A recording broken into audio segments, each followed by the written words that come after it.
बहुत समय पहले की बात है। एक राजा थे जिन्हें नए नए और सुंदर सुंदर कपड़े पहनने का बहुत ज्यादा शौक था। वो अपना सारा समय और राज्य का खजाना सिर्फ कपड़े सिलवाने और सजने धजने में ही खर्च करते थे। प्रजा भूखी मरे या सेना कमजोर हो, राजा को इससे कोई फर्क नहीं पड़ता था। उन्हें तो बस हर घंटे एक नई पोशाक चाहिए होती थी। एक दिन उस राज्य में दो ठग आए। उन्होंने भाप लिया कि राजा को कपड़ों की कितनी दीवांगी है। वे दोनों राजा के दरबार में गए और झुककर बोले, महाराज, हम दुनिया के सबसे अनोखे बुनकर हैं। हम एक ऐसा जादुई कपड़ा बुनते हैं जो केवल बुद्धिमान और वफादार लोगों को ही दिखाई देता है। जो मूर्ख, आलसी या फिर अपने पद के लायक नहीं होता है तो उसे ये कपड़ा दिखाई नहीं देगा। राजा ये सुनकर बेहद खुश हुए। उन्होंने सोचा, वाह, ऐसी पोशाक से तो मैं भी पता लगा लूंगा कि मेरे राज्य में कौन बुद्धिमान है और कौन मूर्ख। राजा ने तुरंत उन ठगों को बहुत सारा सोना और रेशम के धागे दिए और काम शुरू करने को कहा। दो ठगों को आलीशान कमरा दे दिया गया।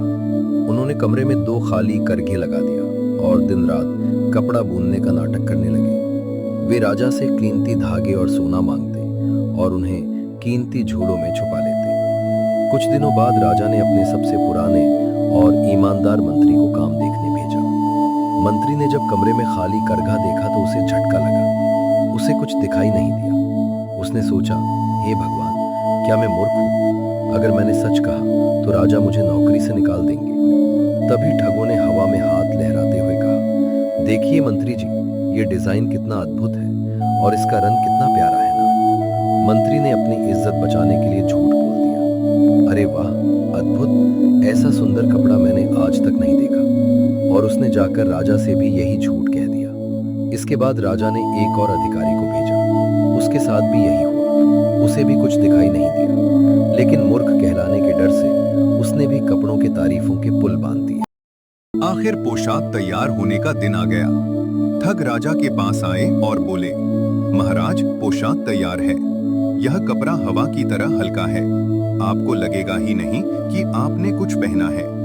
ठगों ने राजा के पुराने कपड़े उतारे और हवा में हाथ हिलाते हुए उन्हें नई जादुई पोशाक पहनाने का नाटक किया। राजा ने शीशे में देखा, उसे कुछ भी दिखाई नहीं दे रहा था। लेकिन राजा ने सोचा, अगर मैंने कहा कि मुझे कुछ भी नहीं दिख रहा है तो सब सोचेंगे कि मैं राजा बनने के लायक नहीं हूँ। इसलिए राजा मुस्कुराए और बोले, वाह, यह पोशाक मुझ पर कितनी जच रही है।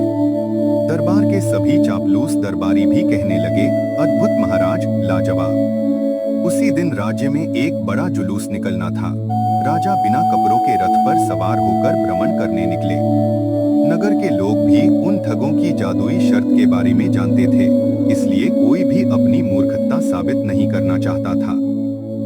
सब चिल्ला रहे थे, वाह, राजा जी की नई पोशाक कितनी सुंदर है। तभी भीड़ में खड़ा एक लड़का जोर से हंसा और बोला, अरे देखा देखो, राजा ने तो कुछ भी कपड़ा नहीं पहना है। लड़के की बात सुनकर आसपास के लोगों ने भी काना फूसी शुरू कर दी। लड़का बिल्कुल सच कह रहा था, राजा ने कुछ भी नहीं पहना है। धीरे धीरे ये बात पूरी प्रजा में फैल गई और सभी जोर जोर से हंसने लगे। राजा को तुरंत एहसास हो गया कि उसके साथ बहुत बड़ा धोखा हुआ है और उनकी चापलूसी ने पूरी दुनिया के सामने उन्हें मूर्ख बना दिया। लेकिन अब जुलूस बीच में रोका नहीं जा सकता था, इसलिए राजा शर्म से लाल होकर गर्व से अपनी छाती फुलाए आगे बढ़ते रहे। उधर दोनों ठग सारा सोना चांदी लेकर राज्य से रफू चक्कर हो चुके थे। तो दोस्तों, इस कहानी से हमें ये सीख मिलती है कि हमें चापलूसी से बचना चाहिए, क्योंकि झूठी तारीफ करने वाले लोग हमेशा अपना नुकसान करवाते हैं।